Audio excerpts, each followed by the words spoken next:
No niin, tervetuloa Guunaiskästiin. Täällä on tänään teidän hosti, Kasper. Ja meillä on yksi entinen, mikä tää oli, joku vieras täällä. Mutta 2 uutta.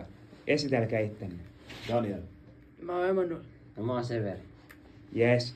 Tänään meillä on kirja Hölmö nuori sydän, joltain kirjailijalta, mä en näe kun Severillä on kirja. Kirsikka Saari. Onko se nimi? Juu. Okei. Nyt mä kysyn tästä kaikilta. Mitä teille jäi mieleen kirjasta? Ekana vois vaikka sanoa Emanuel. Mulla jäi kirjas mieleen se, kun... Daniel voi sanoa. Ei huolta, kun toi Janne ei tykännyt maahanmuuttajista ja hän jutteli Kiiran kanssa maahanmuuttopolitiikassa historiatunnin aikana. Mullakin jäi mieleen sellainen aikamoinen rasismi ja eipä siinä sitten mitään muuta. No mulla jäi se mieleen, että ne oli nuoria ja ne teki tosi hölmöjä päätöksiä. Mulla jäi mieleen, kun se Lenni teki sitä munakokkeliä. Onko teillä mitään kommentoitavaa teidän toiseen asioihin? Minulla on kyllä lisättävää vielä tuohon siihen Janneen, koska hän oli aika lailla just sellainen kaikkien niiden tekojen sellainen johtaja, että esim. Kun mentiin tukia, että kun sinne mentiin sinne moskeijaan tuhoamaan se ja piirtämään jotain natsimerkkejä seinille, niin sitten hän tuki sitä.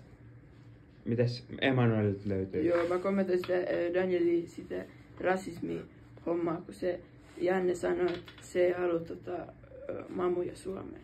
Se oli mun mielestä tosi rasistisesti sanottu, koska me tarvitaan enemmän mamuja Suomeen.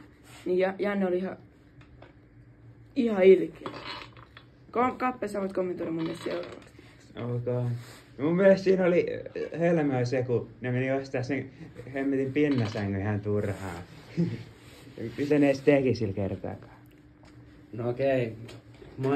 Mä ainakin muistan tosi hyvin tuon Kapeen jutun, kun se Lenni pisti ne kananmunat sinne pannulle ja alkoi kokkailemaan ja sit vähän tonnikalaa perään. Let him cook. Ja lisäksi vielä Kiira sanoi Lennille, että mä en tiennytkään, että sä oot noin hyvä kokkaamaan. Niin, mä ymmärrän tämän homman. Mä annan nyt puheenvuoron Emanuelille.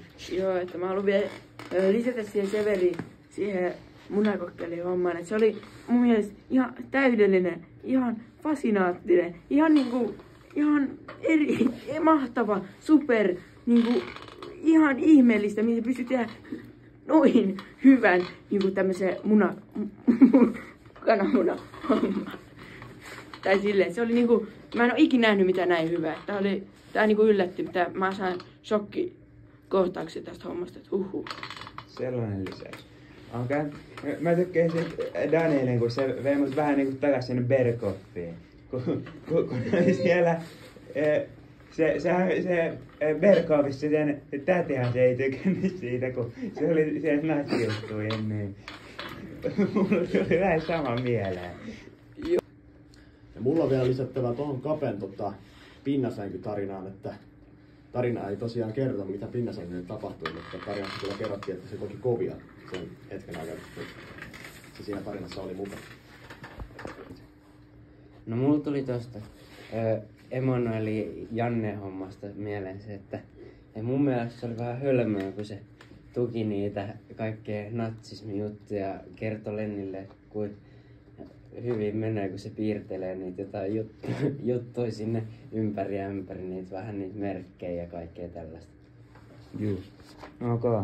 Nyt meillä tulee tällainen pikku kysymystuokio. Mä kysyn vaikka, että no ootteko te koskaan piirrellyt natsimerkkejä seinään? Sellainen isoja spraymaalijuttuja sellaisia. Minä henkilökohtaisesti en ole piirtänyt minkäänlaisia natsisymboleja spraymaaleilla, koska siinä ei ole mitään järkeä. Mutta ootko millään muulla? En ole. En mä uskalla. Mua pelottaa. Mitäs Daniel? Minäkään en ole seinille spraymaalia natsimerkkejä piirtänyt. Kaikista tuli ihan poliittisia yhtäkkiä. Mitäs Severi? No en mäkään ole piirrellyt ja tuhrinut seiniä, kun mä tykkään, että seinät pysyy puhtaina ja että ei ole likaisia paikkoja. Hieno paikka. Ja yksi kysymys. Why you try not to laugh? Miksi luulet, että miksi toi Kiira tuli raskaaksi? Kaikelta teiltä mä kysyn tämän. No, toi on ihan hyvä kysymys. Musta tuntuu, että tää on sen takia, Aikaa menee, koska ei Donnelly. Mä uskon, että ei. Se halusi lapsen mukaan seuraa. Mitäs Danieli? minä luulen, että minun mielestä minä uskon, että Kiira tuli raskaaksi sen takia, että he eivät käyttäneet mitään ehkäisyä. Juu. Mitäs Severi? No mä arvaan, että siellä juhlissa niin sitten oli vähän humalas sitten. Sitten yhtäkkiä ne lähti johonkin ja sitten tapahtui jotakin ja sitten tapahtui näin. Okay. No nyt kun me ollaan kaikki tässä juteltu tästä ja tällainen, mä voidaan lopussa, vaikka voidaan kaikki todeta, ettei tässä kirjassa ole mitään järkeä. Kiitos kun kuuntelitte tämän erittäin hyvän maatavan podcastin ja näkemiin. Okei, mutta mulla on vielä yksi lisäys tähän Emanuelin sanaan. Se mitä me seuraavaksi luetaan, niin me luetaan se sama Berghoffin kirja uudelleen. Siitä jäi vähän se kynäkauppa kesken meille. Juu, se on juurikin näin. Ja kiitos Emanuel, Joo, kiitos. Daniel, Severi ja Kasper. Ja toivottavasti pääsette vielä uudestaan, Severi varsinkin. Joo, Moro moro! moro. Moro moro. Moi.